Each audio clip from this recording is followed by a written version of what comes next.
All right, Tanya Shiur, week 15, summary of chapters 34 and 35, Parak Lamed Daled and Lamed Hey.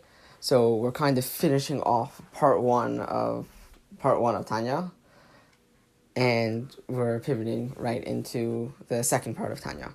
So the Alter Rebbe in chapter 34 discusses the idea that we kind of need to make peace with where we're at in our Avodas Hashem. And he says that a person could contemplate the idea that we discussed before, that the Avos, our forefathers, they literally spent their every moment in complete nullification to what Hashem wants. And that was very good for them. And it was amazing. And not only the Avos, but certain tzaddikim, it's a very high level, and it's a very good level to be at. But a person could kind of make peace with the point that we're not able to be batul to Hashem at every moment. And we should appreciate the times that we are able to be batul to Hashem. We should appreciate the times that we're able to learn Torah, and by learning Torah, as we discussed earlier in chapter 5 and also throughout the previous chapters, when we learn Torah, we're able to connect our minds to Hashem, and when we do mitzvahs, and Alter Rebbe says particularly tzedakah, which is connected karbanos, and you're able to give your time and your effort over to Hashem, because when you work to make money, that's time and effort, and regardless, it's still money that you could have used to buy food to sustain you, so you're literally able to give yourself over to Hashem in a very direct way, and a person should appreciate these things. There's a lot elaborated on, and I suggest to read it if you haven't yet in this past week, but this is the gist of it, that a person should appreciate the times that they have for Avodah, and through appreciating this, and the concepts we discussed in chapter 33 and 31, really, these things can inspire a person to really true joy. And the Alter Rebbe makes a very important point at the end, in which he says that when you appreciate this, it's possible to have sadness and joy at the same time, or that is to say more bitterness, that a person is able to have, that they look at themselves and they say, I know that I have all of these flaws. I know that I'm not perfect, and not only not perfect, but I might even have bad within me. But they could say, I appreciate this negativity, and I want to work on it, and I want to make it better. And at the same time, I could be genuinely, truly happy from all of the good that I have. And it's a very important skill to have, to be able to contemplate different things and to be able to come to the conclusion that I have good reason to not like myself and good reason to like myself at the same time, and to appreciate them both at the same time. So then in chapter 35, the Alter Rebbe pivots from this, and he says kind of the question that needed to be asked, which is that if this is how it is, that we have people, like most people, and they're not entirely good, and they're not really able to achieve what you would call the pinnacle of being good. Maybe they're able to achieve the best that they can, but they're not able to be perfectly good. So the Alter Rebbe asks, why is it that God brought their souls down to this world to go through life? It's almost a little bit sad. So the Alter Rebbe says, now we're going to embark on a journey until the end of part 1 of Tanya, the Sefer Shel Beinonim, the largest part of Tanya. The Alter Rebbe says we're going to dedicate the rest of the time that we have in this book to discussing what is the comfort for the Beinonim, that they're created to be imperfect. So the Alter Rebbe says that in order to understand this, we need to base our entire discussion around a concept discussed in the Zohar. It's a very fascinating story, and maybe to be discussed another time, but the point is that at the end of the story, or at the beginning of the end of the story, the character of the Zohar, known as the Nuka, the nursing child, he gave an exposition on a pasuk that says, "Hachacham einav b'reisheh," that the sage or the wise, his eyes are in his head. And he says, is it not obvious that the eyes of the sage are in his head? Where else should they be? So he says that this is referring to the Shekhinah, which rests upon a person's head. And this is why a person shouldn't walk for 4 ames without having their head covered. And he says that it's comparable to a candle that has a wick, and it has a flame, and it has a fuel source. Back in those days, the common fuel source was oil. So he says that there's a flame that's eating at the wick, and there needs to be a fuel source to keep the flame alive. And this is what it means when it says you should never be lacking oil from your head, and that basically concludes the part of the Zohar that's relevant to this conversation. So The Alter Rebbe says we need to understand this, and Taka, this is going to come up again in chapter 53, really at the end of this book of Tanya. So this is going to really be the theme to be discussed over these next few chapters, or next many chapters. So the Alter Rebbe says, the first thing I'll do is I'll translate the different parts of the parable of the candle. So he says, the wick is the body, and the flame is the Shekhinah, which we said, and the oil is mitzvahs.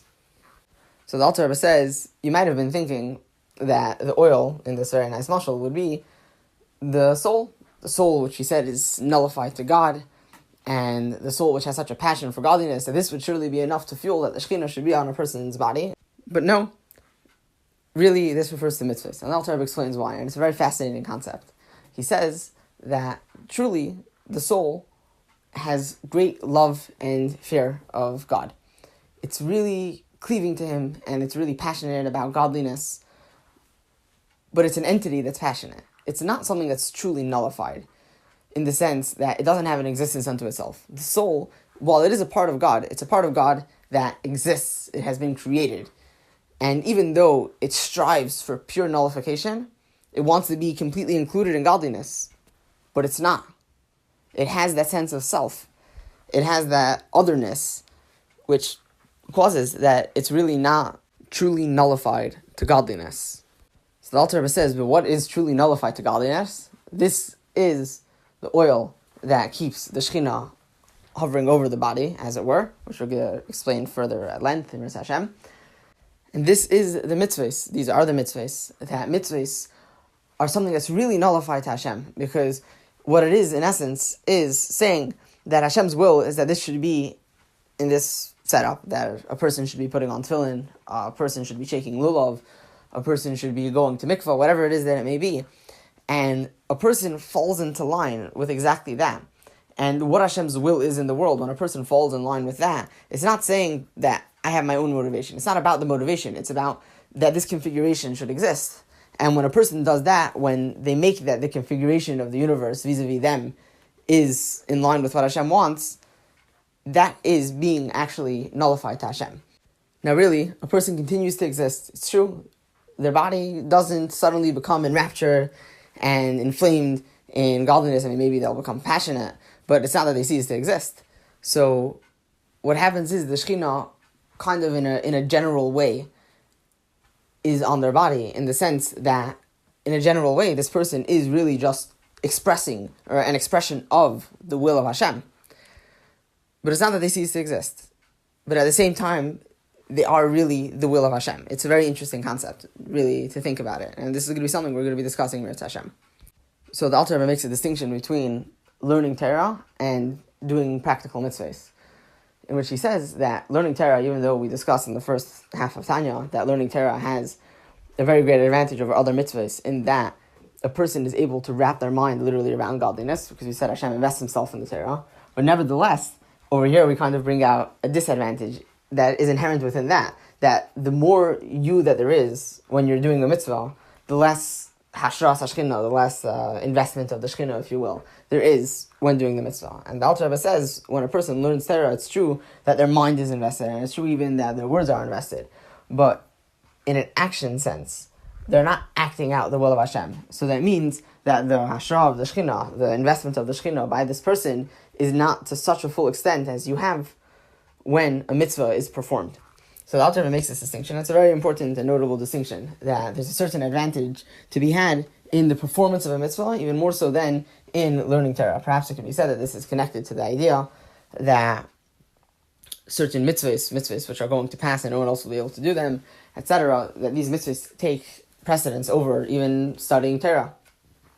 But anyhow, almost anecdotally, the Alter Rebbe mentions that this explains, and this is going to be something that we're going to be discussing. We're going to be getting back to Amiras Hashem towards the end of this first book of Tanya. So the Alter Rebbe says this explains the idea of how you have many different kinds of hashras hashchina almost. That it says in the Gemara that a certain person asked Ram Gamliel, it says that whenever 10 people eat, whenever 10 Jews eat, the Shekhinah is there. How many Shekhinahs do you have? That there's every Faringen, every Sodas Mitzvah, you have 10 people sitting together, and somehow the Shekhinah is there. So Gamliel said it's almost like the light of the sun, by way of parable. It's like the light of the sun, that the light of the sun is able to shine through many windows, but there's still only one sun. But this is going to be something that we're going to be discussing later in Mitzvah Hashem. Just it's important to mention now, so because we're introducing a lot of elements that are going to be coming in play in Mitzvah Hashem.